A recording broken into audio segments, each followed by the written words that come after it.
Meus amigos, meus irmãos, boa tarde, boa noite. Nós temos a cruz de Cristo e temos o Sermão do Monte. Existem doutrinas que odeiam a cruz de Cristo, vivem e pregam inimizade contra a cruz de Cristo, porque não entendem a cruz de Cristo. E há doutrinas que dizem que o Sermão do Monte é o resumo da missão de Jesus, é o principal aspecto ou aspecto mais importante da obra salvadora de Jesus. Nós temos erros aí.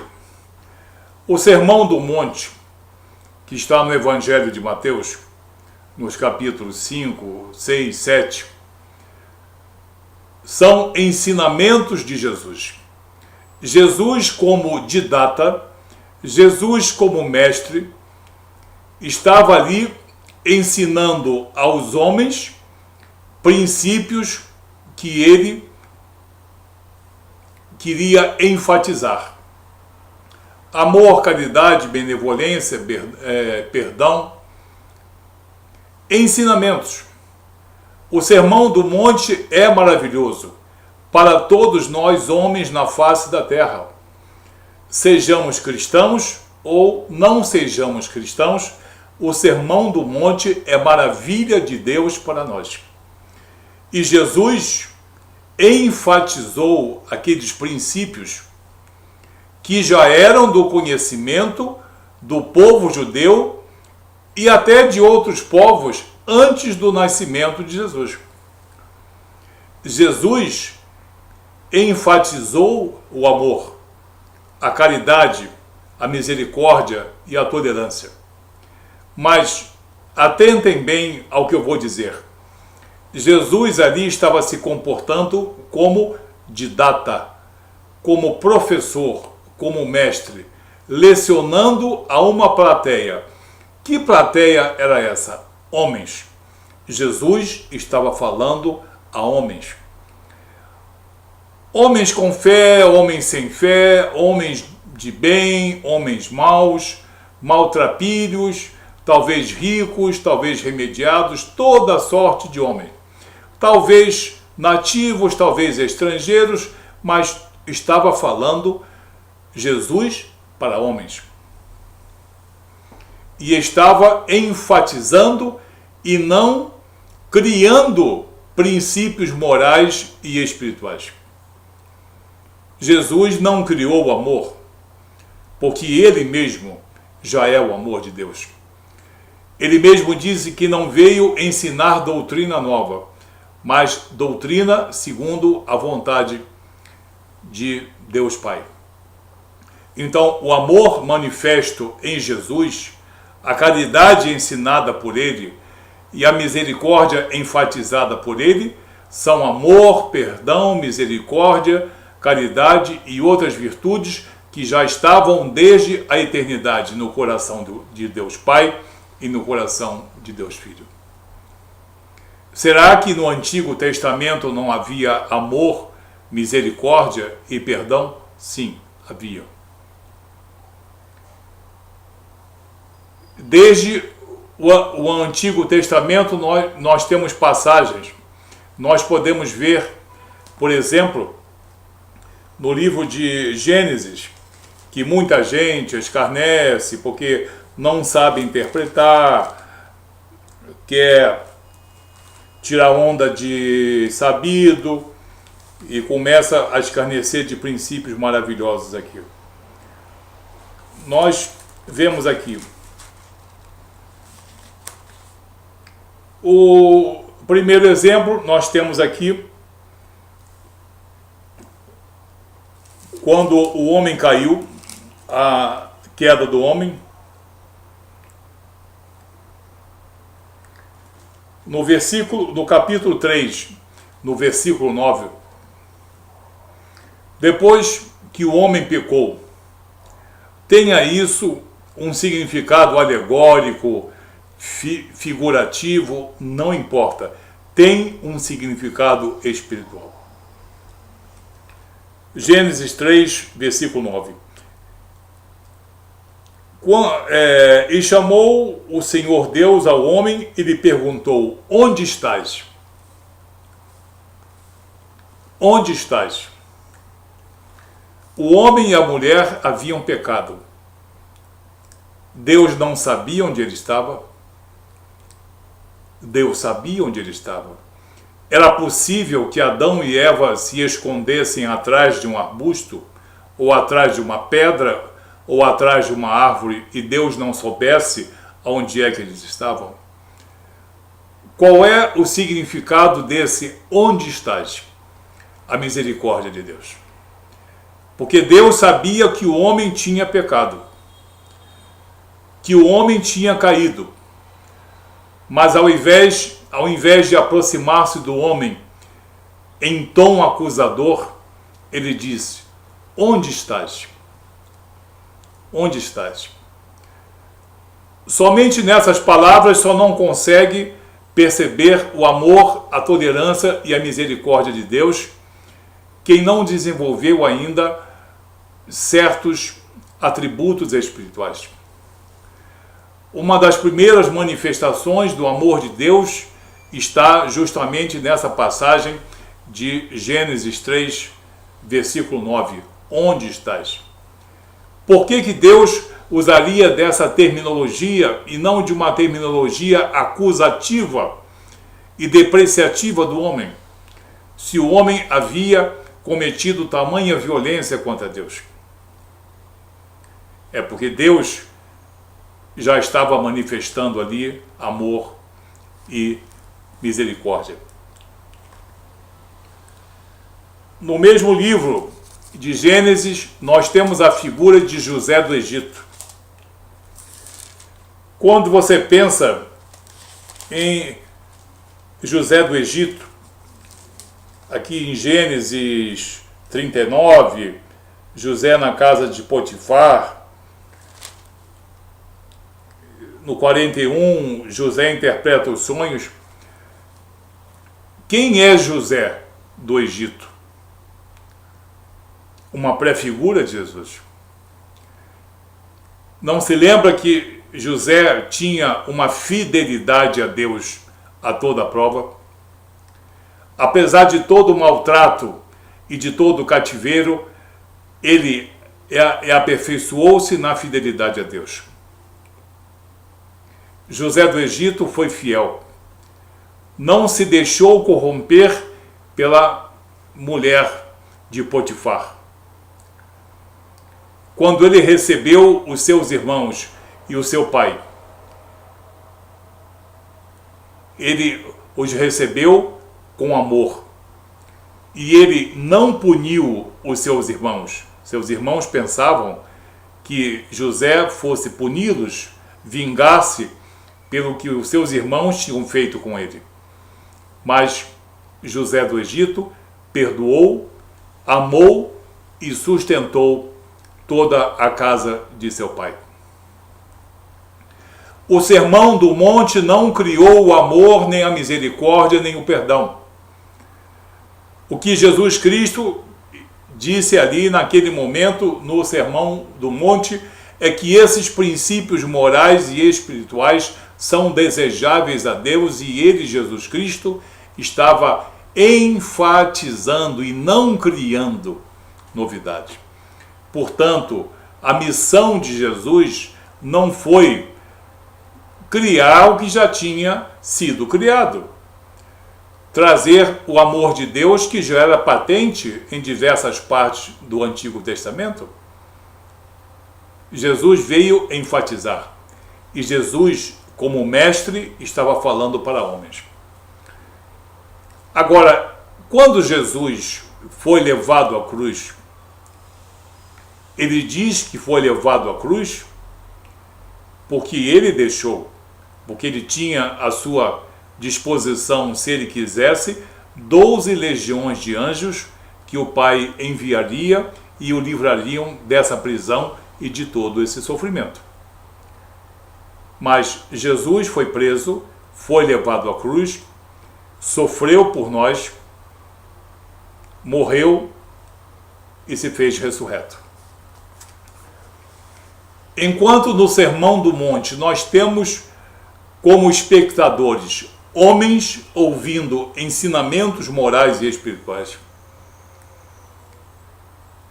quem eram os espectadores quando Jesus estava sendo crucificado?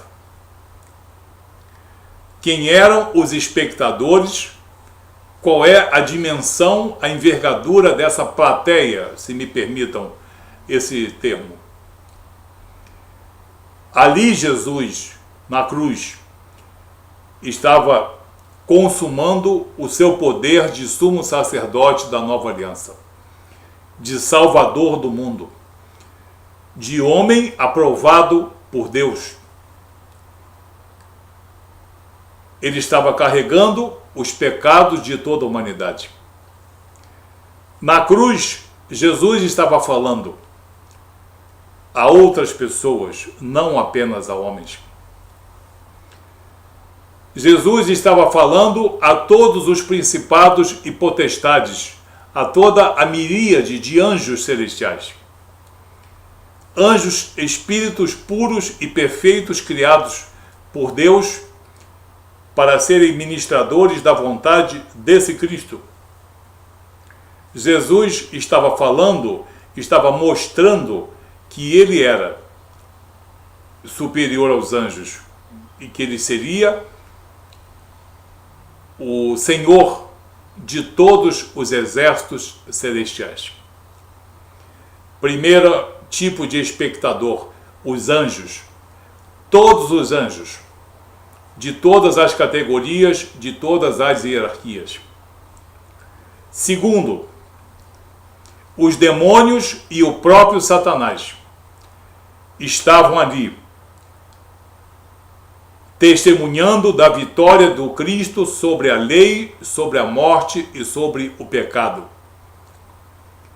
Os demônios e o próprio Satanás estavam ali assistindo à sua própria derrota. A derrota do mal, a derrota da mentira e a derrota de todo engano. Porque Satanás é o senhor da mentira, da maldade, do pecado e de todo engano.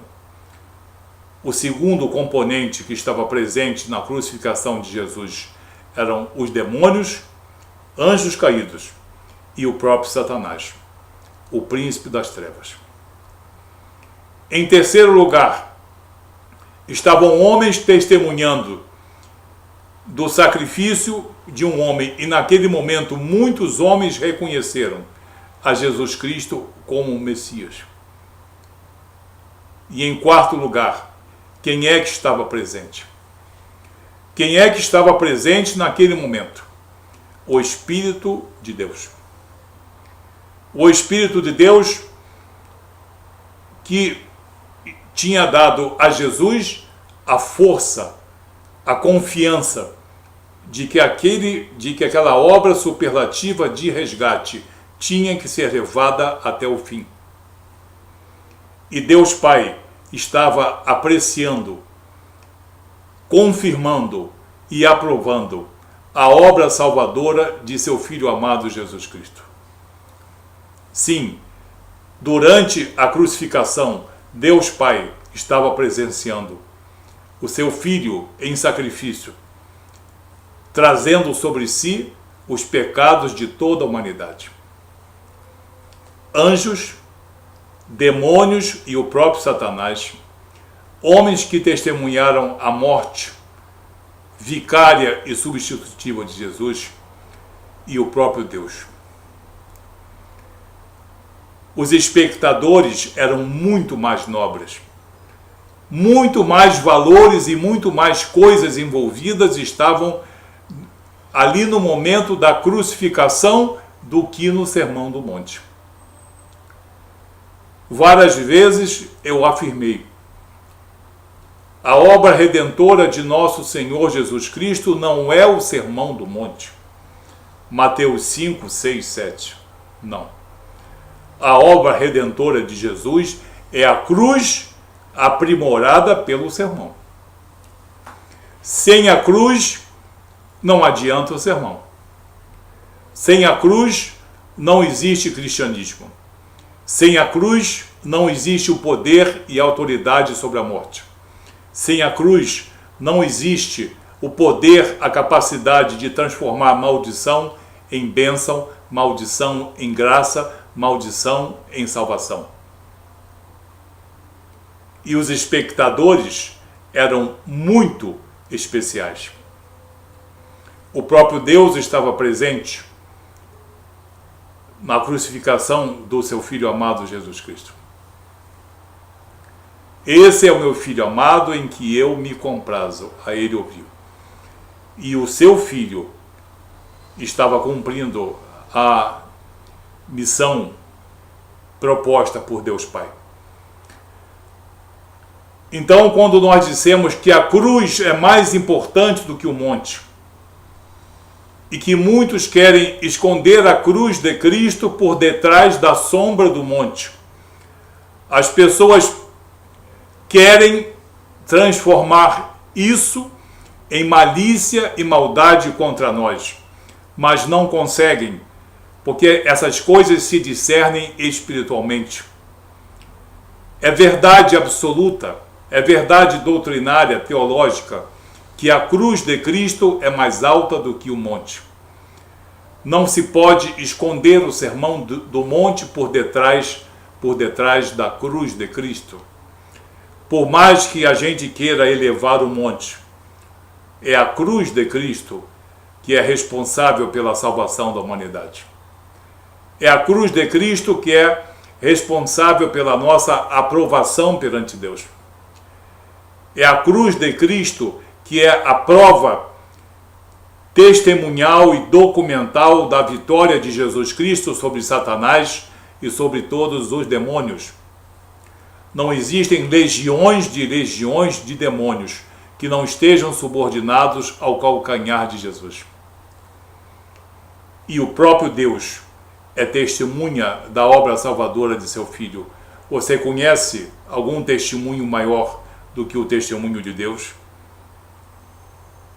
Você conhece alguma pessoa de honra ou dignidade que tenha maior poder de testificar do que o próprio Deus? Então você veja que eu falei do Sermão do Monte como maravilhosos ensinamentos de Jesus. E a cruz de Cristo não pode ser ocultada pelos ensinamentos de Jesus que estão no Sermão do Monte. Muitos querem fazer palestras e grandes discursos e abrem no Sermão do Monte e dizem: essa é a vontade de Deus e essa é também a obra de Deus em Cristo Jesus. Não estão corretos. O Sermão do Monte é para aprimorar o ser humano no amor, na caridade, na compreensão, na benevolência e no perdão. Aprimoramento, aperfeiçoamento, crescimento na fé. Mas quem é que gera essa fé? Se essa fé vai ser aprimorada pelo Sermão do Monte, é preciso que haja uma fé, uma certeza, a certeza de uma esperança. E quem é que vai criar, quem é que vai produzir essa fé? A cruz. A cruz de Cristo é que nos dá, através do dom do Espírito Santo, uma fé genuína e verdadeira. A obra salvadora e redentora de nosso Senhor Jesus Cristo inclui a cruz e o monte, de modo simplificado, de modo didático. Sem a cruz, não adianta o monte. Mesmo que se cumpra tudo aquilo que foi dito do monte, sem a cruz não existe cristianismo, não existe o Messias, não existe salvação, não existe Espírito Santo e não existe reconciliação com Deus. Homens e demônios, homens inteligentes, sábios e cultos, estudam a vida toda para tentar dividir ao meio a obra salvadora de Jesus. e eu acuso aqui que são servos de Satanás. Quando alguém ministra o Sermão do Monte dizendo que ele é o resumo da obra salvadora de Jesus, é um mentiroso e desconhecedor da obra salvadora de Jesus. Quem era a plateia no Sermão do Monte? Homens como eu e você, que precisamos ouvir todo dia esse sermão. Todos os dias a mesma coisa. Para talvez cumprirmos alguma coisa. Mas a cruz não se repete todos os dias. A cruz não se repete todos os dias. Jesus não vai ser morto todos os dias, nem por mim, nem por você. A cruz de Cristo é uma só, com uma missão especial. Ela legitimou todas as coisas. Sem a cruz de Cristo, o que existe é mentira e heresia. Sem o significado espiritual, doutrinário e teológico da cruz, não existe evangelho, não existe cristianismo, não existe igreja, não existe Bíblia.